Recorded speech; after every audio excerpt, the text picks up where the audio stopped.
Begitu Jokowi kehilangan kekuasaannya, dia jadi rakyat biasa, nggak ada yang peduli nanti. Tetapi ambisi Jokowi adalah mempertahankan legasinya. Dia masih pergi ke Cina buat nawarin IKN. Dia masih mondar-mandir dari satu koalisi ke koalisi yang lain untuk mencari kejelasan nasibnya. Dia memikirkan nasibnya sendiri, dia nggak pikirin nasib kita.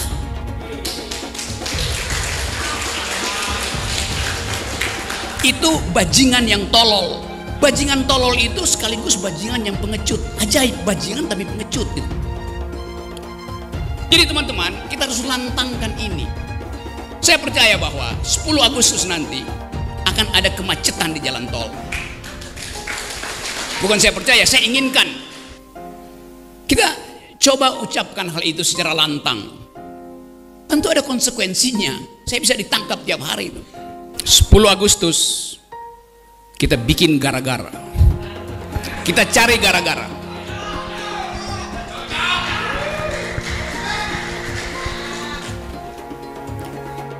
Kita bikin gara-gara untuk buka perkara. Berperkara dengan siapa? Berperkara dengan Presiden Jokowi. Tuntutan keadilan tidak mungkin dihalangi oleh kedunguan-kedunguan di istana. Kita lakukan itu hari ini. Apa yang kita lakukan? People power. Dan people power itu dimulai dari Agustus. Bahwa kami siap mengerahkan anggota kami untuk turun ke Jakarta, Kepong Istana Negara, Kepong Gedung Mahkamah Konstitusi, tanggal 10 Agustus 2023. Dengan tuntutan apa kawan-kawan? Tuntutan apa kawan-kawan? Lebih lantang lagi. Siap melawan kawan-kawan. Siap melawan kawan-kawan. Siap melawan kawan-kawan. Aliansi Aksi Sejuta Buruh. Aliansi Sejuta Buruh. Merdeka! Hidup buruh! Isi Jokowi adalah mempertahankan legasinya. Dia masih pergi ke Cina buat nawarin IKN. Itu bajingan yang tolol. Bajingan yang tolol. Tulang lunak tua bangsat. Kau hina Presiden Republik Indonesia bajingan tolol. Kau yang tolol, dasar babi kau. Kau tolol akibat otak kau penuh sperma karena totong kau itu sudah terlalu lama tak kau pakai. Tapi baguslah kau tidak kawin. Jangan sampai manusia setengah babi macam kau punya keturunan. Nanti anak-anak kau cuma bisa jadi sampah peradaban di generasi mendatang. Rocky Gerung dengan menghina-hina Bapak Presiden Republik Indonesia, Bapak Jokowi, dengan kata-kata bajingan tolol. Kalau ini dibiarkan, ini sangat bahaya. Maka dari itu, BKN mengingatkan kepada Rocky Gerung, jika Anda tidak minta maaf, Barisan Kesatria Nusantara akan mengambil langkah hukum dengan tegas. Tahu roti goreng? Roti goreng. Tahu Rocky Gerung? Tahu semua ya, bajingan bacot ya, bajingan bacot itu ya. Ngaku-ngaku profesor ya, kelakuan nggak punya akhlak. Mulut bajingan. Apa yang sudah Rocky Gerung lakukan? Apa yang sudah Rocky Gerung berikan untuk Jakarta? Gak usah Indonesia, Jakarta aja. Gak usah seluruh Indonesia ya. Apa yang sudah Rocky Gerung berikan itu? Selain bacotnya. Ya, selain bacotnya yang bajingan itu, apa yang sudah Rocky Gerung berikan? Sampai-sampai ngatain Jokowi bajingan bodoh. Ya. Mungkin Jokowi tidak memikirkan dirimu, ya. Tapi Jokowi memikirkan bangsanya, memikirkan negerinya, ya, memikirkan masa depan.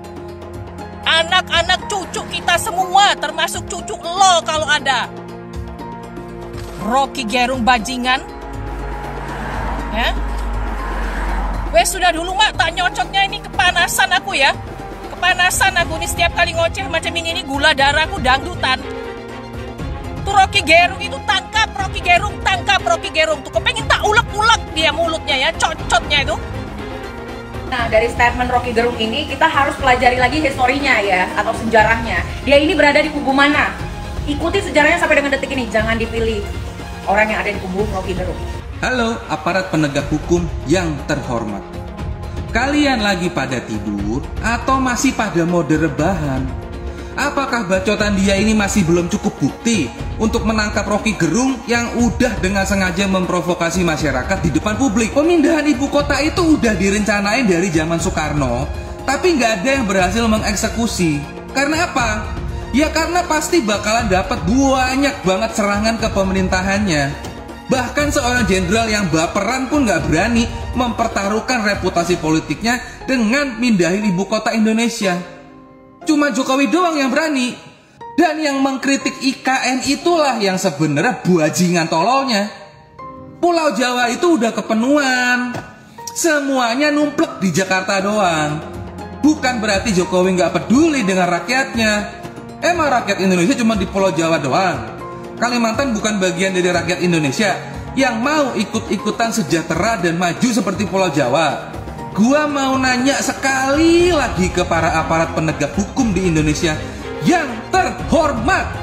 Apakah ujaran kebencian dan provokasi yang dilakukan Rocky Gerung ini masih tetap gak kesentuh? Atau apakah orasinya Rocky Gerung masih dianggap biasa aja? Saya difitnah, fitnah saya diam. Dijelek-jelekin saya juga diam. Dicela, direndah-rendahkan saya juga diam. Dihujat, dihina-hina saya juga diam. Tetapi hari ini di Jogja saya sampaikan saya akan lawan.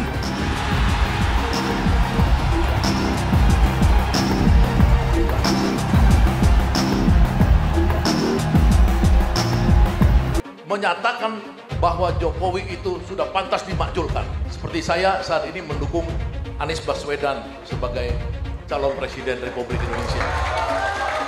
Radikal-radikal, politik identitas, dan lain-lain.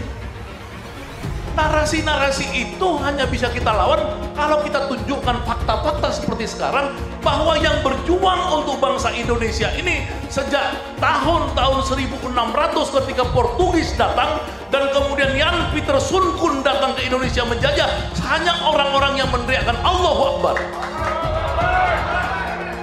Kemana si PKI ini sekarang? Di mana PKI itu sekarang? Jelas jawabannya di PDIP. Kenapa kita tidak berani bicara kebenaran ini? Oleh karena itulah saudara-saudara, di dalam konteks kita berpolitik, jangan lagi pisahkan agama dengan politik. Jangan lagi kita tergerus oleh politik identitas yang mereka lakukan. Yang nggak boleh itu memalsukan identitas, ijazah palsu, orang tua palsu. Ini yang nggak boleh. Kalau politik identitas kita Islam, itshadu bi'ana muslimin. Justru itu perintah Allah, tunjukkan kamu itu muslim. Kapan DPR memakzulkan Jokowi? Takbir! Ijazah presiden yang palsu itu patut kita sematkan sebagai benar-benar palsu. Karena bukan bohong. Tolong periksa ijazah Jokowi asli atau tidak. Takbir! Tidak ada satupun yang dapat menjamin Pilpres dan Pemilu 2024 benar-benar terjadi. Takbir! Jangan mengatakan negeri kita baik-baik saja. Kita katakan dengan tegas bahwa negara kita sedang bermasalah, butuh perubahan, rakyat harus bergerak. People power! Takbir! Anda lihat itu, bagaimana Pak Anies Baswedan diperlakukan yang tidak adil. Sebagai seorang muslim harus membela orang yang didolimi. Anda melawan atau diam ditindas? Tanya. Alhamdulillah. Kalau bang demikian, insya Allah dalam waktu dekat akan saya praktekkan turun ke jalan dengan satu tema: turunkan Jokowi sebelum tahun 24. Ya. Bubarkan DPR, RI, MPR, dan DPD. Ya. Harus kita lawan ya. Dan saya berdoa kepada Allah Subhanahu wa Ta'ala, mudah-mudahan sebelum tahun 24 Jokowi lengser dan diadili rakyat. Jokowi lengser dan diadili rakyat. Saya memprediksi September, Oktober puncak people power. Kenapa demikian? Karena di situ ada 30 September PKI.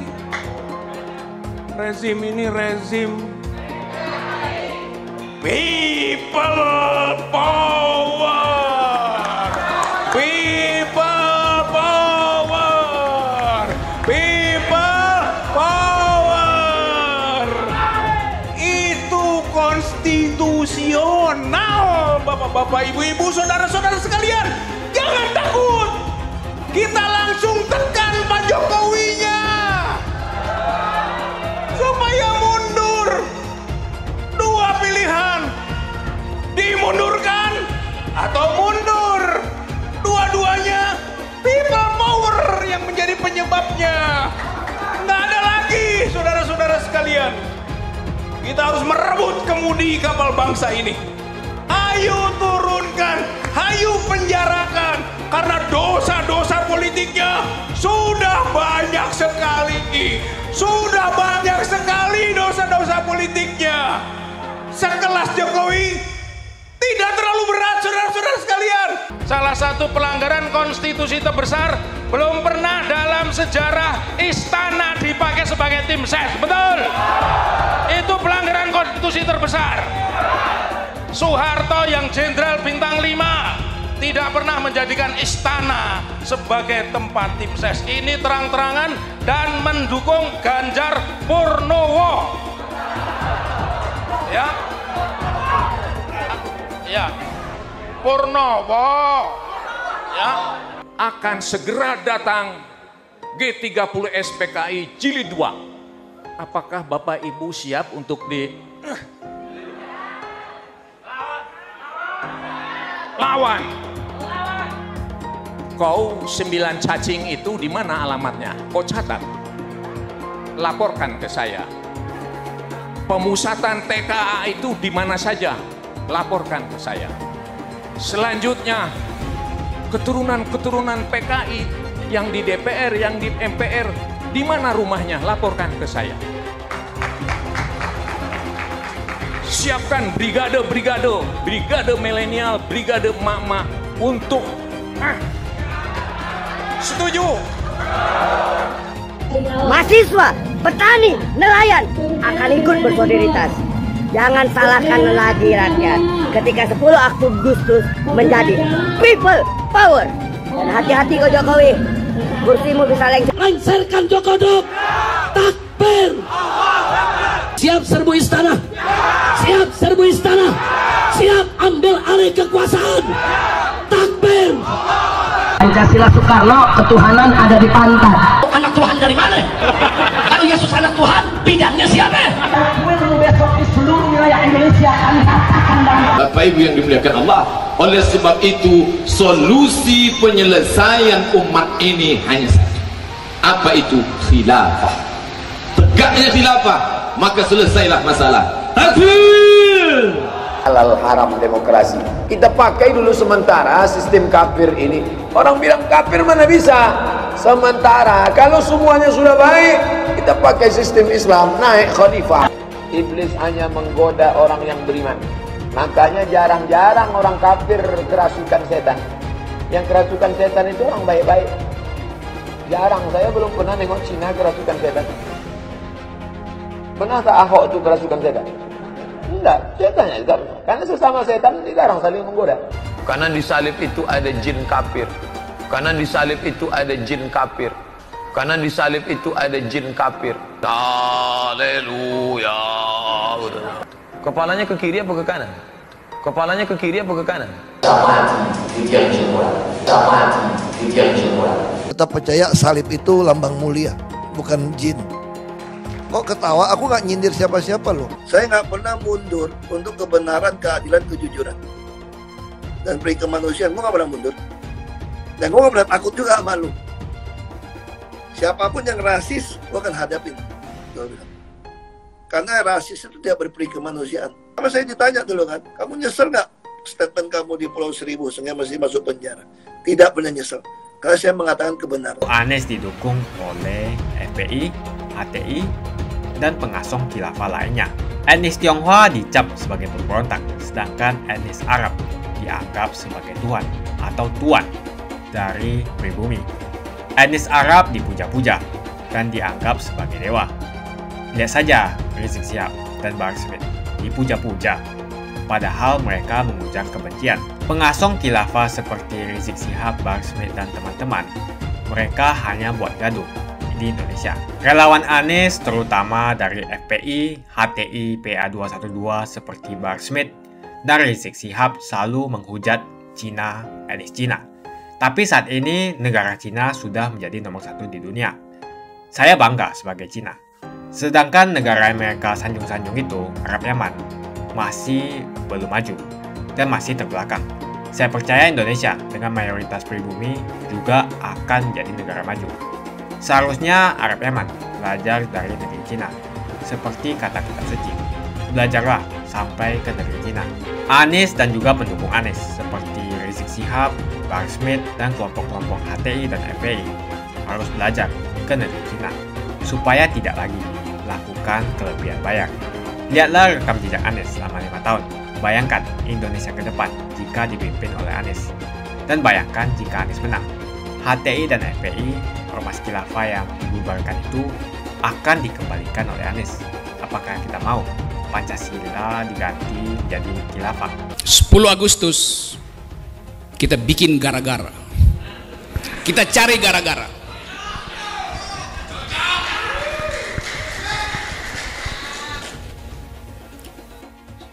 Seluruh kesempatan untuk diskusi sudah kita lalui. Diskusi dengan menteri, diskusi dengan dirjen, diskusi dengan kabinet, diskusi dengan anggota DPR. Hasilnya diabaikan. Maka saatnya kita bikin gara-gara. Kita bikin gara-gara untuk buka perkara. Berperkara dengan siapa? Berperkara dengan Presiden Jokowi. Berperkara dengan menteri biasa tuh. Tapi kita mesti hidupkan harapan bahwa hanya dengan berperkara kita bisa mempersoalkan kembali seluruh kebijakan bangsa ini yang dihianati oleh pemimpin tertinggi. Seluruh sejarah perburuan dunia adalah konfrontasi, artinya proletar dengan kapitalis, antara buruh dan pemilik modal. Lalu konfrontasi itu dibikin lembek oleh kekuasaan. Jadi sekali lagi, ini konsolidasi bukan sekedar upaya untuk merawat kebersamaan yang memang udah ada, tapi konsolidasi untuk mengarahkan musuh dari buruh itu siapa. Secara ideologis musuh dari buruh adalah para kapitalis itu. Tetapi siapa yang menghalangi buruh berkelahi dengan kapitalis? Ya kekuasaan yang menghalangi itu. Yang kita sebut regulasi hari ini itulah Omnibus Law di bidang perburuhan. Kemarin di bidang kesehatan dibikin, nanti di bidang pendidikan tuh. Jadi seluruh hal yang pernah diucapkan oleh Jokowi yang disebut sebagai revolusi mental berhenti karena dia tidak ingin ada konfrontasi antara mereka yang ditindas dan mereka yang penindas itu. Manusia yang berupaya menutupi kejahatan, dia lebih buruk dari keledai. Itu dasarnya. Kita coba ucapkan hal itu secara lantang. Tentu ada konsekuensinya. Saya bisa ditangkap tiap hari itu. Tapi kita mesti ambil risiko. Kalau kita ingin ada perubahan, satu kali dalam sejarah buruh di tahun 2023 pernah membuat perubahan. Langkah itu yang akan kita tempuh 10 Agustus nanti itu. Nah, kita ada di sini di dalam keadaan kebimbangan. Sementara Presiden Jokowi tidak pernah peduli permintaan buruh. Dia berupaya untuk menunda pemilu karena dia belum dapat kesepakatan dari ketua-ketua partai. Siapa yang akan melindungi dia ketika dia lengser? Apakah Ganjar mau lindungi dia? Apakah Prabowo mau lindungi dia? Apakah Anies mau lindungi dia? Tekanan politik massa akan membuat presiden-presiden itu tidak akan mungkin melindungi Jokowi. Begitu Jokowi kehilangan kekuasaannya, dia jadi rakyat biasa. Gak ada yang peduli nanti. Tetapi ambisi Jokowi adalah mempertahankan legasinya. Dia masih pergi ke Cina buat nawarin IKN. Dia masih mondar-mandir dari satu koalisi ke koalisi yang lain untuk mencari kejelasan nasibnya tuh. Dia memikirkan nasibnya sendiri. Dia nggak pikirin nasib kita.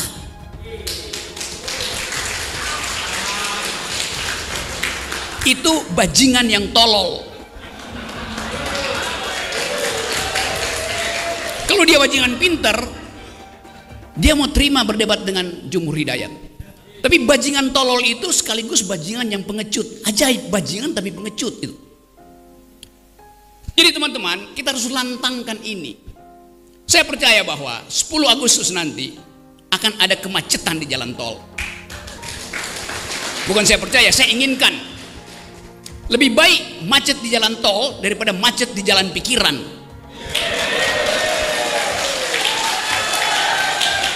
Kita perlukan itu. Jadi teman-teman, masih ada waktu. Yang terakhir, di ujung analisis kita, di ujung intuisi politik kita mesti bertanya, pemilu jalan apa tidak? Sama, saya berpikir juga tidak. Tetapi kita menghendaki perubahan politik. Jadi, kalau pemilu terhalang oleh ambisi presiden sendiri, pemilu ini akan batal karena ambisi presiden belum maksimal tuh. Apa yang kita lakukan? People power. Dan people power itu dimulai dari Agustus. Sejarah menunggu kita. Dan siapa yang dipanggil sejarah, dia mesti mewakafkan waktu dan tenaganya untuk memungkinkan sejarah itu menempuh jalurnya sendiri. Tidak ada perubahan tanpa gerakan. Saya bisa kasih kritik macam-macam, tapi kekuasaan hanya berubah kalau ditandingi oleh massa. Kekuasaan selalu takut pada massa. Sejarahnya begitu, sunnatullahnya begitu. Jadi hari ini kita lakukan konsolidasi dalam upaya memastikan bahwa tidak akan ada yang mampu menghalangi gerakan buruh. Tuntutan keadilan tidak mungkin dihalangi oleh kedunguan-kedunguan di istana. Kita lakukan itu hari ini dan dengan tekad yang baik. Niat kita kuat, peralatan kita cukup. Lalu kenapa kita ragu? Satu langkah gerak di aspal itu akan membekaskan sejarah. 1000 langkah gerak akan membuat perubahan. 300.000 akan menggemparkan dunia. Demikian seterusnya. Apalagi kalau seluruh kenikmatan itu kita pertontonkan pada generasi baru, mereka akan ikut. Jadi kita buka pintu itu, bahwa Anda akan disalib oleh mereka yang menunggu tikungan, nggak ada soal. Karena sejarah akan kembali meluruskan jalan Anda tuh. Jadi teman-teman, saya berpikir bahwa satu waktu sejarah Indonesia akan ditulis kembali, bahwa gerakan reformasi di 20 Mei 1998 ditulis ulang oleh gerakan buruh 10 Agustus 2023. Dalam keadaan tidak ada kepastian pemilihan umum, kita buatkan skenario baru bahwa akan ada kepemimpinan di luar sistem elektoral. Mungkin kita minta satu profesor atau satu rektor yang masih punya akal sehat untuk jadi semacam penyelamat sementara bangsa dalam keadaan krisis. Kita tahu bahwa kegiatan mata-mata CIA memantau Indonesia makin hari makin intens. Saya bisa rasakan itu. Jadi begitu ada tanda-tanda perubahan politik yang sifatnya people power, pasti konsolidasi intelijen asing juga akan ada di situ, akan tiba di situ. Kita membayangkan itu ketika 98, kita membayangkan itu ketika 65. Tidak ada perubahan politik di Indonesia yang tidak ada intervensi asing. Tinggal kita pilih asing yang mana yang kita perlukan, asing atau aseng.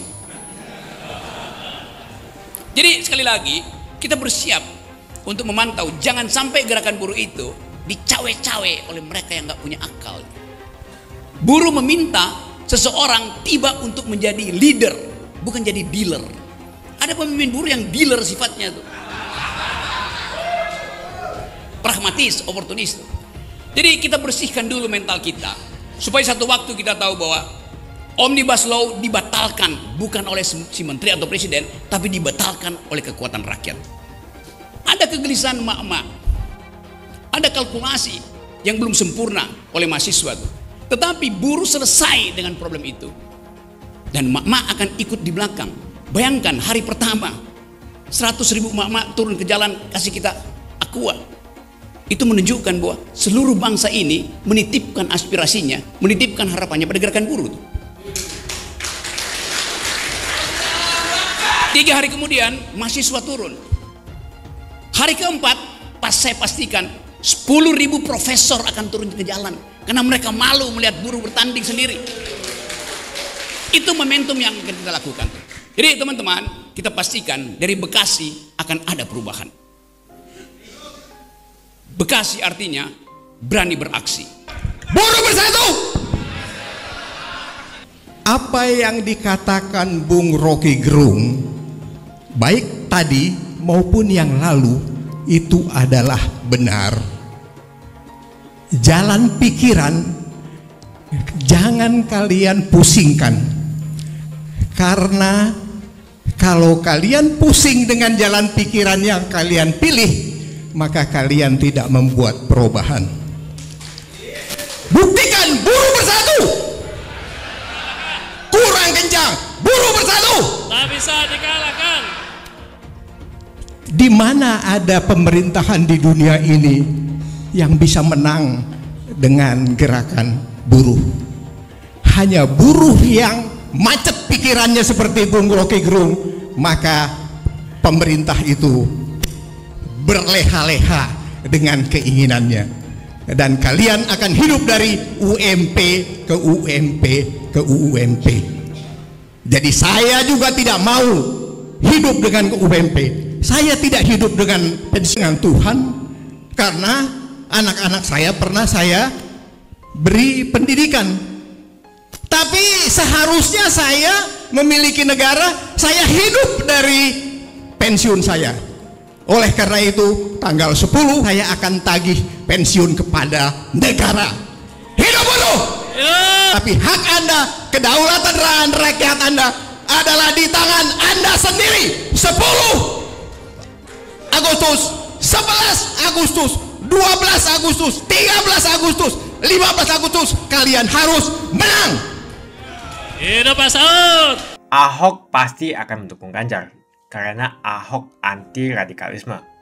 Ahok yang jelas tidak akan mendukung Anies Baswedan karena Anies Baswedan didukung oleh kelompok khilafah, HTI dan FPI, ormas terlarang itu. Suara Ahok merepresentasi warga minoritas, dan etnis Tionghoa mendukung Ganjar Pranowo. Dukungan Ahok sangat memberikan dampak yang luar biasa. Kita lihat saja, saat itu Ahok mendukung Jokowi dan Jokowi berhasil menang sebagai presiden. Dan saat ini Ahok akan mendukung Ganjar Pranowo, dan saya yakin Ganjar akan menang di Pilpres 2024. Saya yakin Ahok tidak akan memilih orang-orang yang pernah bermasalah dengan dirinya di masa lalu. Apalagi bukan hanya bermasalah dengan dirinya, tapi bermasalah dengan etnis dan agamanya. Siapa lagi kalau yang dimaksud adalah kelompok-kelompok dari pendukung atau pengasong khilafah, seperti ormas yang sudah dibubarkan itu, HTI, FPI, dan PA212, di mana mereka mendukung Anies Baswedan. Salah satu tokoh yang saya hormati dan hargai adalah Ahok, khususnya dalam bidang politik. Bapak Ahok memiliki nama asli, Basuki Cahayapurnama, yang sangat luar biasa dalam mengedepankan integritas sebagai seorang politisi yang jujur, berani, transparan, dan profesional. Dia bukanlah orang seperti Anies. Dia bukan orang yang menjual kata-kata dan sembarangan berbicara soal kebangsaan yang dibalut atau dipakaikan jubah agama. Dulu Anies bisa menang karena menggunakan agama dan etnis. Bagi saya, apa yang dikerjakan Ahok selama ini, menjabat sebagai politisi dari Bangka Belitung sampai Jakarta, adalah pencapaian yang luar biasa dan integritas yang tinggi. Dia tunjukkan dengan mantap. Kita melihat pada tahun 2014 hingga tahun 2011, dia memilih Joko Widodo sebagai presiden unggulan saat itu. Dan pada akhirnya, dia menang. Pilihan Ahok bisa dikatakan mewakili pilihan para kaum yang selama ini dianggap minoritas. Pada tahun 1965, kita tahu bahwa penyikatan etnis Cina di Indonesia sangatlah kencang, apalagi ada rumor bahwa sampai sekarang membuat trauma kaum warga negara yang memiliki etnis yang dicap sebagai pemberontak, yaitu etnis Tionghoa. Etnis Tionghoa dicap sebagai pemberontak, sedangkan etnis Arab dianggap sebagai Tuhan atau Tuan dari pribumi. Etnis Arab dipuja-puja dan dianggap sebagai dewa. Lihat saja Rizik Syihab dan Bahar Smith dipuja-puja, padahal mereka mengujar kebencian. Pengasong khilafah seperti Rizik Syihab, Bahar Smith, dan teman-teman, mereka hanya buat gaduh di Indonesia.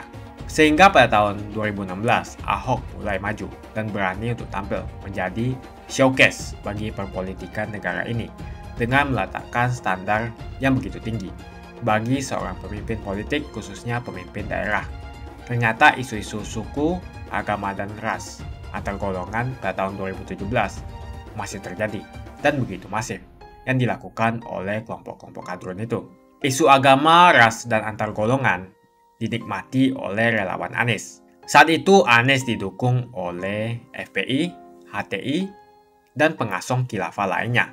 Pada akhirnya Ahok harus kalah, namun kekalahan dia adalah kekalahan yang membuka mata rakyat Indonesia bahwa masih ada orang-orang yang menang dengan cara menggunakan politisasi agama atau politik identitas berbasis agama. Ternyata banyak sekali orang yang dengan mudah terhasut lewat jalan-jalan seperti itu. Maka bisa kita katakan bahwa tokoh politik yang didukung Bapak Ahok adalah tokoh politik yang memperjuangkan hak segala bangsa, seperti yang dituliskan di Pancasila, yakni sila kelima mengenai keadilan sosial bagi seluruh rakyat Indonesia, tanpa memandang etnis, suku, agama, dan ras. Dan hal tersebut mengacu pada tokoh Ganjar Pranowo yang harus kita pilih dan harus kita coblos nanti di pemilu 2024 nanti. Yang pasti bukan Anies Baswedan. Relawan Anies terutama dari FPI, HTI, PA212 seperti Bahar Smith dan Rizik Syihab selalu menghujat Cina, etnis Cina. Tapi saat ini negara Cina sudah menjadi nomor 1 di dunia. Saya bangga sebagai Cina. Sedangkan negara Amerika sanjung-sanjung itu, Arab Yaman, masih belum maju dan masih terbelakang. Saya percaya Indonesia dengan mayoritas pribumi juga akan menjadi negara maju. Seharusnya Arab Yaman belajar dari negeri Cina. Seperti kata kitab suci, belajarlah sampai ke negeri Cina. Anies dan juga pendukung Anies seperti Rizik Syihab, Bahar Smith, dan kelompok-kelompok HTI dan FPI harus belajar ke negeri Cina supaya tidak lagi melakukan kelebihan bayar. Yang jelas saya memilih pribumi, bukan yang dari Yaman.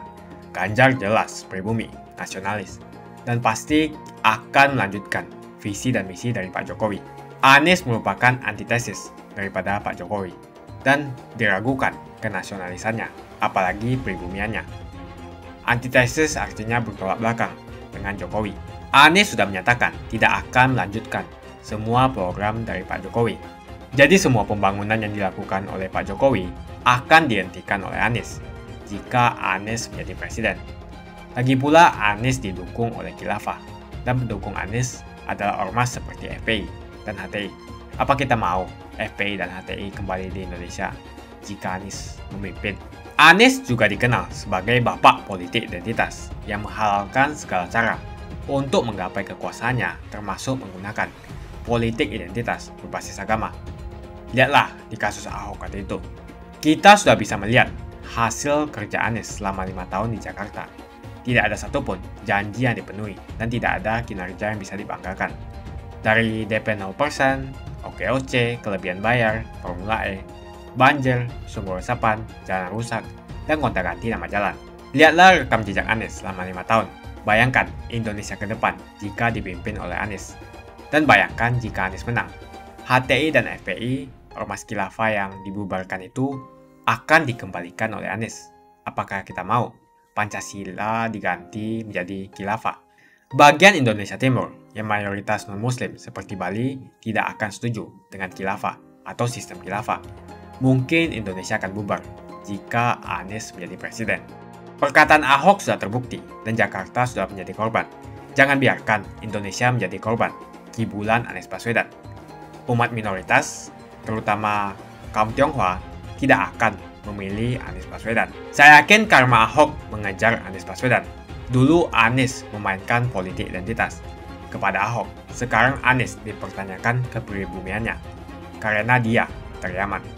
Itu saja opini saya hari ini. Tuliskan opini kalian tentang Anies Baswedan. Jika kalian setuju dengan pendapat saya di video ini, pastikan kalian menekan like di video ini. Dan bagikan video ini ke teman dan family Anda supaya mereka semua mengetahui tentang informasi ini.